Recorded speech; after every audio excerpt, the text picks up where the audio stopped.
Oke, assalamualaikum warahmatullahi wabarakatuh. Bagaimana kabarnya anak-anakku sekalian? Semoga selalu diberikan kesehatan oleh Allah Subhanahu wa taala. Oke, hari ini kita akan membahas tema 8, subtema 2, pembelajaran 4. Nah, pembelajaran 4 ini kita fokus pada pembelajaran bahasa Indonesia, IPS, dan PKN. Nah, untuk itu sebelum kita lanjut, Anandaku harus tahu apa tujuan pembelajaran yang harus kita capai. Yang pertama, untuk bahasa Indonesia, tujuan pembelajarannya yaitu kalian nanti harus mampu membuat peta pikiran tentang usaha ekonomi yang dikelola kelompok dengan benar. Kemudian untuk IPS nanti kalian dapat mengidentifikasi jenis-jenis usaha yang dikelola berkelompok dengan benar. Kemudian untuk PKN-nya kalian dapat menyebutkan kebiasaan kerjasama dan bergaul dengan lintas suku dan agama. Oke, kita kembali ke materinya tentang usaha ekonomi yang dikelola kelompok. Nah, sebelum kita masuk, Ustazah punya pertanyaan. Pertanyaan pertama, kira-kira apa yang dimaksud dengan usaha ekonomi yang dikelola kelompok? Ada yang tahu usaha ekonomi yang dikelola secara berkelompok? Nah, usaha ekonomi yang dikelola secara berkelompok itu adalah usaha yang dijalankan secara bersama-sama, baik dalam hal modalnya, pengelolaannya, maupun dalam hal bagi hasilnya. Nah, ada banyak usaha ekonomi yang dikelola secara berkelompok di Indonesia. Salah satunya adalah firma, CV, PT atau perseroan terbatas, BUMN, dan perusahaan daerah atau dan juga koperasi. Itu semua adalah salah satu contoh usaha ekonomi yang dikelola secara berkelompok. Nah, kemudian pertanyaan yang kedua adalah kira-kira apa perbedaan usaha ekonomi yang dikelola secara berkelompok dan usaha ekonomi yang dikelola secara perorangan? Nah, kira-kira apa jawabannya? Ayo, jawabannya adalah,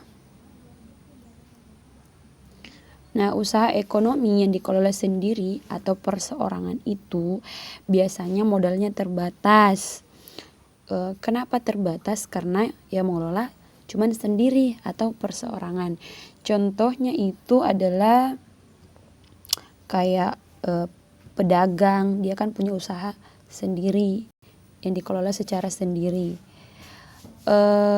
Sedangkan usaha ekonomi yang dikelola secara berkelompok, dia biasanya dananya atau modalnya melalui kumpulan dari beberapa orang, atau penghasilan modalnya itu dari beberapa orang. Sedangkan usaha ekonomi yang dikelola sendiri biasanya modalnya hanya sendiri.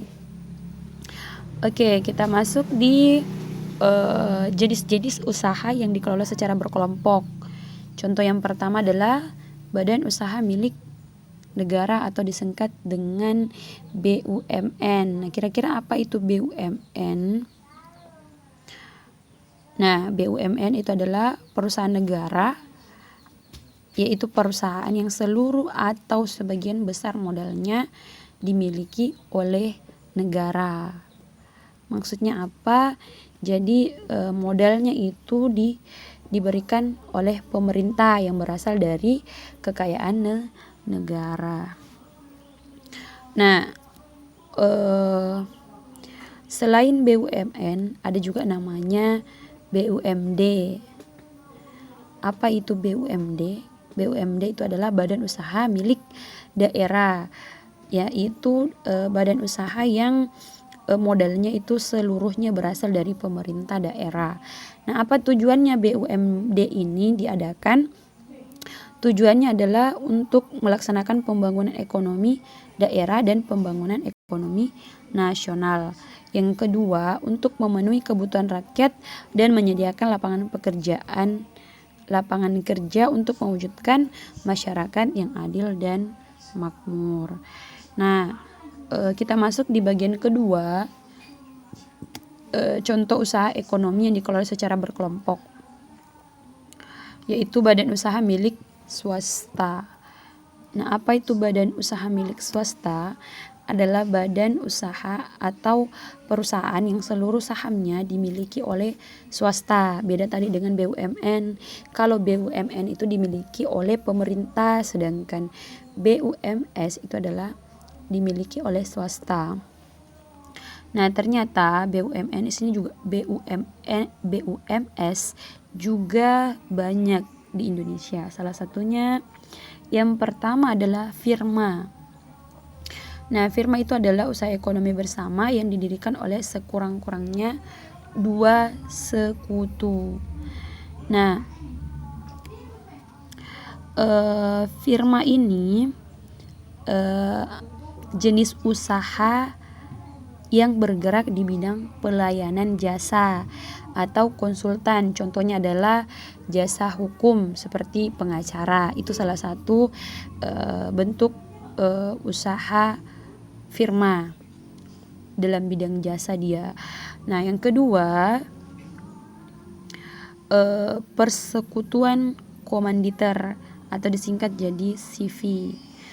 Nah, CV ini didirikan sekurang-kurangnya 2 orang yang menyetorkan modal. Jadi kalau CV ini dia minimal yang menyetorkan modal itu ada 2 orang. Nah, kira-kira apa perbedaan antara Firma dengan persekutuan komanditer? Nah, apa perbedaannya? Nah, perbedaan Firma dan CV itu bisa dilihat dari bidang dan jenisnya. Kalau Firma dia bergerak dalam bidang jasa, sedangkan persekutuan komanditer dia itu lebih ke usaha kecil atau usaha kategori kecil seperti pedagang. Nah, bisa kita lihat ya apa perbedaan. Itu adalah perseroan terbatas. Nah, apa itu perseroan terbatas? Perseroan terbatas itu adalah usaha atau organisasi bisnis yang memiliki badan hukum resmi yang dimiliki oleh minimal 2 orang dengan tanggung jawab yang hanya berlaku pada perusahaan tanpa melibatkan harta pribadi atau perseroan yang ada di dalamnya. Nah, perseroan terbatas ini atau disingkat dengan PT itu di dalamnya pemilik modal tidak harus memimpin perusahaan. Jadi boleh ya di dalam perseroan terbatas ini orang lain yang memimpin, atau boleh kita menunjuk orang lain di luar pemilik modal untuk menjadi pemimpin di perusahaan tersebut. Dan untuk mendirikan perseroan terbatas ini dibutuhkan sejumlah modal minimal dalam jumlah tertentu, dan itu sebagai syarat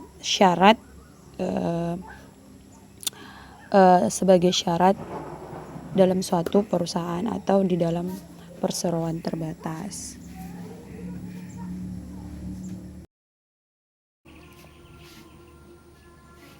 Oke, selanjutnya adalah koperasi. Nah, apa itu koperasi? Koperasi itu adalah suatu badan usaha atau organisasi ekonomi yang dimiliki dan dioperasikan oleh para anggotanya untuk memenuhi kepentingan bersama di bidang ekonomi. Nah, ini koperasi dia lebih bertujuan untuk mensejahterakan anggota-anggotanya. Nah, ternyata koperasi ini tidak hanya koperasi ini memiliki banyak bentuk ya, koperasi terutama di Indonesia. Yang pertama itu adalah koperasi konsumsi. Apa itu koperasi konsumsi? Koperasi konsumsi itu adalah koperasi yang menyediakan berbagai barang konsumsi seperti gula, minyak, sabun, beras, seperti yang ada di sekolah kita itu. Jadi itu adalah salah satu contoh koperasi konsumsi. Kemudian yang kedua adalah koperasi simpan pinjam. Nah, koperasi ini lebih kepada menyediakan layanan simpan pinjam. Jadi kita boleh meminjam dan menyimpan uang. Kemudian yang ketiga adalah koperasi produksi. Apa itu koperasi produksi? Koperasi yang lebih menyediakan bahan baku produksi dan menyalurkan hasil produksi anggotanya. Misalnya pengusaha batik, tahu dan tempe, serta sapi perah. Nah, ini mereka menghasilkan atau memproduksi batik, tahu dan tempe untuk disalurkan. Kemudian koperasi jasa. Apa itu koperasi jasa? Koperasi yang menyediakan layanan atau jasa tertentu. Contohnya adalah koperasi angkutan. Kira-kira apa coba contohnya koperasi jasa yang ada di Palopo? Nah, betul sekali, koperasi jasa yang ada di Kota Palopo itu salah satunya adalah Gojek. Nah, itu adalah salah satu contoh koperasi jasa. Kemudian selanjutnya adalah koperasi serba usaha.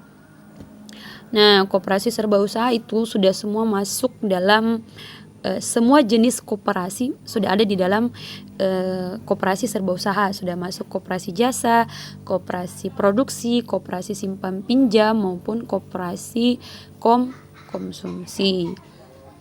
Nah, sekarang tugasnya adalah membuat peta pikiran. Jadi kalian diskusi bersama orang tua membuat peta pikiran tentang usaha ekonomi yang dikelola secara berkelompok. Nah, jika ada pertanyaan yang ingin ditanyakan, boleh ditanyakan.